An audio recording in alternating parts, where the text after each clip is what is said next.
श्री राम समर्थ.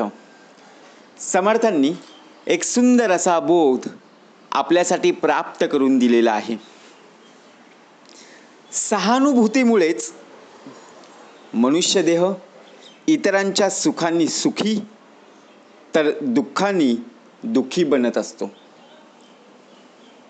आयुष्य म्हटलं की प्रत्येकाच्या वाटेला सुख आहे, त्याचप्रमाणे दुःख सुद्धा आहे.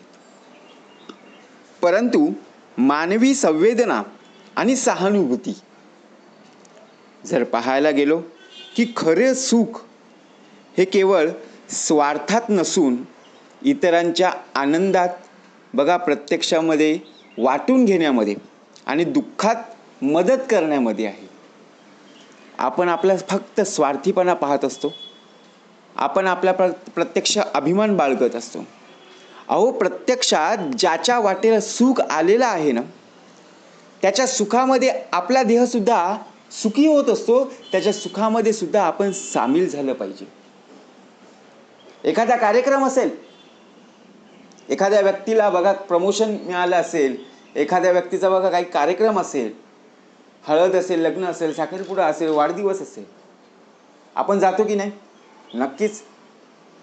जसं आपण बघा एखाद्याच्या सुखाचा कार्यक्रम आहे, आनंदाचा कार्यक्रम आहे, तिथे आपण जातो, आपल्याला सुद्धा तितकंच आनंद वाटत असतो. परंतु ज्यावेळी दुःखाचा प्रसंग पाहायला मिळत असतो, त्यावेळी सुद्धा आपला देह तितकाच दुःखामध्ये सामील झाला पाहिजे. आपण तिथे जात नाहीये. जिथे सुखाचा कार्यक्रम होता, म्हणजेच काय, जिथे आपल्याला बोलवलं नव्हतं तरी आपण तिथे गेलो. परंतु इथे बघा दुःखाच्या क्षणी आपल्याला प्रत्यक्षात जर आपण पाहायला गेलो तर दुःखामध्ये आपण सामील झालंच पाहिजे. आपल्याला बघा कधी कधी असं होतं की नाही, आपल्याला खूप त्रास होतो ज्यावेळी कोणी एखादी व्यक्ती आपल्याला सांगते ना, बघा तुम्हाला जर होत असेल तर नक्कीच हा भाग आपण समजून जर घेतला ना तर मनावरचं ओझं कमी होईल. बघा एखादी व्यक्ती तुम्हाला जर कोणी सांगत असेल, मला तर हा अनुभव आलेला आहे, ज्यावेळी एखादी व्यक्ती आपल्याला सांगते त्यावेळी आहे ना, आपलं मन काय करत असतं माहिती आहे? पूर्णपणे जड झालेलं असतं. त्या प्रश्नाचं आपल्याला उत्तरच कळत नाहीये. जी व्यक्ती प्रत्यक्षपणे सांगून गेलेली आहे त्या व्यक्तीचा आपण विचार करत असतो. परंतु आपल्या देहाचा जो मन आहे ना, तो आपल्याला कुठेतरी हलका करावा असा वाटतो, की या प्रश्नांचा मला कुठेतरी उलगडा होईल, या प्रश्नांचं मला कुठेतरी उत्तर प्राप्त होईल असं वाटतं की नाही? आणि ज्यावेळी आपण बोलतो ना, त्यावेळी मन प्रत्यक्षपणे हलकं होतं. आपल्या डोळ्यामध्ये पाणी येतं, बरोबर की नाही? एखादी चांगली बातमी आपल्याला कळाली की डोळ्यातून आनंदाश्रू येतात, आणि एखादी वाईट बातमी कळाली की डोळ्यातून दुःखाश्रू सुद्धा येत असतात. म्हणून समर्थ म्हणाले, सुखात कधीही दुःखाला विसरू नका हो, आणि दुःखात सुखाला हरवू नका. कारण माणूस स्वभावानेच बघा प्रत्यक्षपणे बदलत असतो. कारण मनुष्य देह जर पाहायला गेलो तर दुसऱ्यांच्या चेहऱ्यावरचा आनंद पाहून स्वतःला आनंदी समजत, बघा प्रत्यक्ष जर आपण पाहायला गेलो, हा तर देह दुसऱ्यांच्या चेहऱ्यावरती जर आनंद असेल ना, तर हा देह कुजबुजतो. आणि एखाद्याच्या वाटेला जर दुःख आलेलं असेल तर हा उड्या मारतो, उलट आहे. परंतु बघा आपण एखाद्या व्यक्तीशी बोलत नाहीये, बघा आपल्या शेजारी असतील, त्यांच्या वाटेला काहीतरी दुःख आलेले आहे, दुःखाचा प्रसंग उद्भवलेला आहे, तर प्रत्यक्षात आपण विचारायला हवं की काय झालं म्हणून. परंतु आपण काय विचार करतो, अरे हे तर परवा दिवशी माझ्याशी भांडण केले, मी कशाला विचारायला जाऊ. आणि आपण बघा प्रत्यक्षपणे जोरजोरात दुसऱ्यांशी बोलायला जात असतो. परंतु असं नाहीये. त्यांच्यावरती आलेला प्रसंग हा आपल्यावरती सुद्धा येणारच आहे ना. परंतु दुसऱ्यांच्यावरती जो आलेला आनंदाचा प्रसंग असेल ना, तिथे आपला देह कमी पडतो. कारण दुसऱ्यांच्या घरामध्ये जर टीव्ही आला असेल ना, तर आपल्या घरामध्ये बघा टीव्ही नसेल तर आपल्या डोळ्यातून पाणी येतं. दुसऱ्यांच्या घरात एक 4 व्हीलर आली, आपल्या घरात 4 व्हीलर नसेल तर त्यांनी पेढा घेऊन आला असेल तर आपल्या पोटात दुखतं. म्हणून समर्थ म्हणाले त्यांच्या दुःखात आपला बघा प्रत्यक्ष देह दुःखामध्ये सामील झाला पाहिजे, त्यांच्या सुखामध्ये आपला देह सुद्धा सामील झालाच पाहिजे.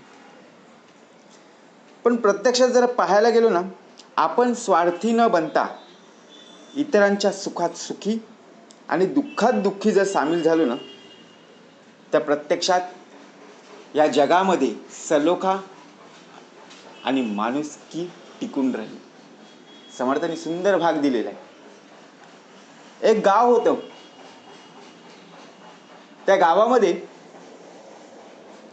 सोमनाथ नावाचा एक दयाळू व्यक्ती होती. त्याच्याकडे खूप पैसा नव्हता अजिबात. म्हणजे जर पाहायला गेलो तर त्यांच्याकडे कोणी मागायला आले तर त्याच्याकडे पैसाच नव्हता, पण खूप मन मोठं होतं. गावात कोणाचं लग्न असेल तर तो घरचं काम सोडून आनंदाने बघा नाचायचा, आणि कोणावर संकट आलं तर तो सर्वात आधी धावून जायचा. कोणाचा बघा काही कार्यक्रम असेल, त्याला आमंत्रण आलं की तो घरातलं सर्व काम सोडून प्रत्यक्षात त्या कार्यक्रमामध्ये सहभागी व्हायचा. आणि कोणाच्या घरामध्ये जर दुःखाचा प्रसंग आला तर तो प्रत्यक्षात घरातलं काम सोडून तो दुःखामध्ये सामील व्हायचा. कारण तो स्वतःच्या कामापेक्षा इतरांसाठी धावपळ जास्त करायचा. आपला ध्येय करील का हो, पहावे आपणास आपण. एकदा त्या सोमनाथाच्या घरी चोरी झाली. सगळं घर पूर्णपणे विस्कळीत झालं होतं. इकडे तिकडे कपडे लत्ते बघा, काही तर नव्हतेच, परंतु कपडे लत्ते होते, काही भांडीकुंडी होती. सोमनाथ हतबल होऊन बसला, विचार करत बसला. पण काही वेळातच संपूर्ण गाव त्याच्या मदतीला धावून आले. सोमनाथाच्या घरी चोरी झालेली हे कळता संपूर्ण गाव त्या सोमनाथाच्या दाराशी येऊन उभं राहिलं. कुणी जेवण आणलं तर कुणी बघा प्रत्यक्षात हरवलेल्या वस्तू शोधायला मदत सुद्धा केली.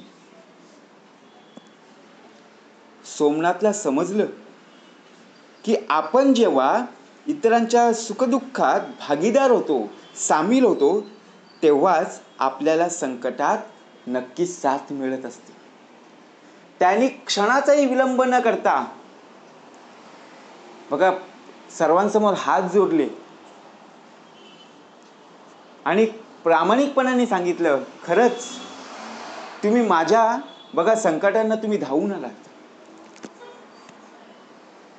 ज्या वेळेला त्याचे कपडे लत्ते सुद्धा ते सुद्धा घेऊन गेले होते, भांडीकुंडी सुद्धा काही वस्तू घेऊन गेले होते. इतरांना मदत केल्याने बघा स्वतःला जे सुख मिळतं ना, ते सर्वोच्च आहे. कारण दुसऱ्यांच्या दुःखामध्ये आपला देह सुद्धा दुःखी असणं गरजेचं आहे. ज्याप्रमाणे त्या सोमनाथाला पाहून संपूर्ण गाव जेव्हा जमा झालं, तेव्हा गावातील प्रतिष्ठित व्यक्ती, जी बघा प्रत्यक्षात प्रमुख व्यक्ती असते, त्यांनी त्या सोमनाथाला एक घर बांधून दिलं आणि त्या घरामध्ये बघा त्याला दैनंदिन जीवनामध्ये लागणाऱ्या सर्व वस्तू प्राप्त करून दिल्या. हे सर्व त्याच्या कार्यामुळे झालेलं आहे. कारण तो स्वतःचं कार्य सोडून, स्वतःच्या हातातलं काम सोडून दुसऱ्यांच्या कामामध्ये, दुसऱ्यांच्या सुखदुःखामध्ये प्रथमतः तो हजर असायचा. आणि त्याला मिळालेलं हे उत्तमाचं फळ म्हणजे जसे तुम्ही पेराल तसंच नक्की उगवणार. जय जय रघुवीर समर्थ.